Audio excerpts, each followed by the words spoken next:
કરે છે. પરંતુ આવા જે કરપ્ટેડ અધિકારીને લઈને સૌથી મોટા સમાચાર, ગુજરાતના બહુ ચર્ચિત suspend police constable Nita Chaudhary ફરાર હોવાના સમાચાર સામે આવી રહ્યા છે. જામીન પર રહેલા સસ્પેન્ડેડ કોન્સ્ટેબલ નીતા ચૌધરી ફરાર હોવાના અહેવાલ સામે આવી રહ્યા છે. ગઈકાલે ભચાઉ કોર્ટમાં નીતા ચૌધરીના વકીલ રહ્યા હતા હાજર. ભચાઉ કોર્ટે નીતા ચૌધરીના જામીન રદ કરતા ધરપકડનો આદેશ કરાયો હતો. પૂર્વ કચ્છ પોલીસ દ્વારા નીતાને ઝડપવાનો ચક્રો ગતિમાન કરવામાં આવ્યા છે. એલસીબી, એસઓજી, ભચાઉ પોલીસ દ્વારા વિવિધ ટીમો બનાવાઈ. નીતા ચૌધરીના ઘરે, આદિપુરના ઘરે પણ પોલીસ પહોંચી, પરંતુ ત્યાં ન મળ્યા. પાલનપુરમાં પતિની પૂછપરછ, પણ તેને પણ ખબર ન હોવાનું રટણ. નીતાના મોબાઈલના આધારે પોલીસે તપાસ કરી છે, પરંતુ કિશન, ક્યાંક આપણા જ ઘરમાં ફૂટેલું હોય તો જ આવી ઘટનાઓ થાય. બિલકુલ. અને નીતા બરોબર નખરા કરીને નીકળી ગઈ, કારણ કે એનું ઇન્સ્ટાગ્રામ પ્રોફાઇલ અને પોલીસ હોય એવું એક પણ લક્ષણ એમના ઇન્સ્ટાગ્રામ પ્રોફાઇલમાં નહોતા દેખાતા.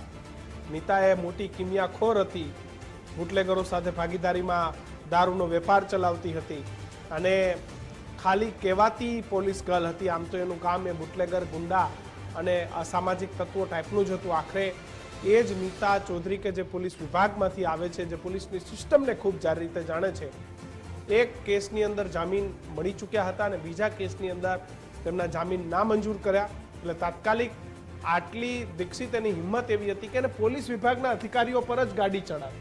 એ છતાં પોલીસ એક સામાન્ય માણસ, દાખલા તરીકે કોઈ મોટા પદાધિકારી આવવાના હોય તો વિપક્ષ કે અન્ય લોકોના ઘરે નજરકેદ કરે કે એ ઘરની બહાર ન નીકળે, ત્યારે તમે આ નીતા ચૌધરીને કેમ નજરકેદ ના કરી? સાલાઓ, શું પ્રજાને મૂર્ખ બનાવો છો? તમારા 4 હાથ હતા. મારે કહો છે, એસપીને પૂછ્યું છે, સાહેબ કયા એવા આઈપીએસ અધિકારી છે કે જે નીતાને આજ દિન સુધી સાચવતા આવ્યા છે? પાડો એ આઈપીએસ ને ઉઘાડો. કોનો ભાગીદાર હતા? ક્યાં આઈપીએસ અધિકારીના નીતા ચૌધરી પર 4 હાથ હતા? તે પણ એક ખુલાસો થાય, કારણ કે તમામની એસઆઈટી ગોળ ગોળ વાત થતી હતી ને. કેમ સાહેબ, એક કોન્સ્ટેબલ પર પણ તમે ધ્યાન નથી રાખી શકતા કે જે ફરાર થઈ જાય? આમ તો તમે બહુ બધા નજરકેદ કરો. તમારી જે અમે હોશિયારી છે, સાગરસિંહના ઘરે એન્ટી કરપ્શન બ્યુરો મોકલી. કિશન, નીતા ચૌધરીના ઘરે એન્ટી કરપ્શન બ્યુરો પહોંચી ના જાય ને ભાઈ. ચકચારી કેસ છે સાહેબ આખું. અને હું એ challenge દીક્ષિત આપું છું, IPS અધિકારીનું નામ તે ખુલ્લે દિવસ આમાં. એને પોલીસ અધિકારી પર ગાડી ચડાવવાનો પ્રયત્ન કર્યો, એટલે પોલીસને એમ થયું કે આ હવે જરાક વધારે થઈ ગયું. એટલે કે લાવો સબક શીખાડીએ. પણ એને નથી ખબર કે આ બેને આટલા મોટા કાંડિસ્તાન છે, આટલા બધા કાંડ કરવામાં એમનો નંબર 1 છે. અને કોના 4 હાથ હતા કે તે ફરાર થઈ ગયા?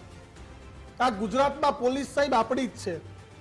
અને તમારામાં તાકાત હોય ને તો મંદિરની બહારથી ચપ્પલ પણ ન ચોરાય.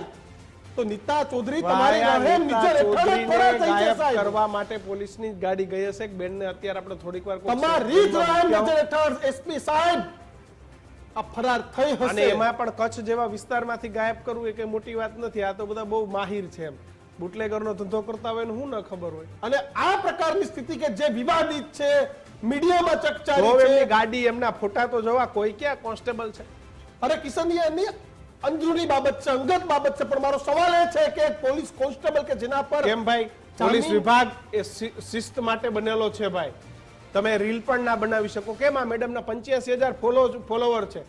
ડિસિપ્લિન. અરે હેલિકોપ્ટરમાં રેલ બનાવાય સાહેબ? એકવાર પૂછો તો ખરી, હેલિકોપ્ટરમાં બેસવાના પૈસા ક્યાંથી આવ્યા? કારણ કે પોલીસ ફોર્સમાં છે ભાઈ. પોલીસ ફોર્સમાં સૌથી પહેલી ડિસિપ્લિન હોય તપાસ છે. કરો કે હેલિકોપ્ટરમાં બેસીને રીલ બનાવવાના પૈસા આવ્યા ક્યાંથી? બધું આવે ભાઈ. સામાન્ય નાગરિક, કચ્છનો એક સામાન્ય નાગરિક કે પાલનપુરનો એક સામાન્ય નાગરિક આ રીતે અને દીક્ષિત, આની જગ્યાએ કોઈ સામાન્ય કોન્સ્ટેબલ પાસે એટલા પૈસા ન હોય. હું તને આ ડિપાર્ટમેન્ટની વાત કરું, આની જગ્યાએ કોઈ સામાન્ય કોન્સ્ટેબલ હોત ને, બિચારો એક દારૂની બોટલમાં અપડાઈ ગયો હોત ને, તો એના જ ક્યારનો ઘર ભેગો કરતી હતો. અને છે જેવા દાખલા. આ બેન પહોંચેલા છે થોડા, બેન પહોંચેલા છે. અધિકારીઓના 4 હાથ હતા. ક્યાંક અમને તો એવી શંકા છે કે અધિકારીઓની પણ આ આખા ગુનાહિત ઇતિહાસમાં ભાગીદારી હતી, તો આ પ્રકારની વસ્તુ થઈ. બાકી કેની હિંમત ચાલે ફરાર થઈ જવાની? પણ ખેર, આવા મસ્ત મોલા કરપ્શન કરતા અધિકારીઓને આજીવન જિંદગીમાં મજા હોય છે. પણ આજે મારા ગુજરાતમાં એક નાનકડો અધિકારી છે કે જે એનસી છે, નોન કરપ્ટેડ છે, જે કોઈનો રૂપિયો પણ નથી લેતો, અને ક્યારેક થોડી પણ ભૂલમાં આવી જાય તો આવા અધિકારીઓ પોતાની નોકરી ખોઈ બેસે છે. પણ આવા નીતા જેવા લોકોને કંઈ નથી થતું. અને એટલા માટે જ અમારો અવાજ અમે બુલંદ કરતા રહીશું કે સાચા માણસને હંમેશા ન્યાય મળે ને ખોટાઓની સામે હંમેશા જે સજા છે, જે કાર્યવાહી છે, થતી રહે. સમાચારોમાં હાલ આટલું જ. સમાચારો માટે જોતા રહો ગુજરાત ફર્સ્ટ. અમને આપશો રજા. નમસ્કાર.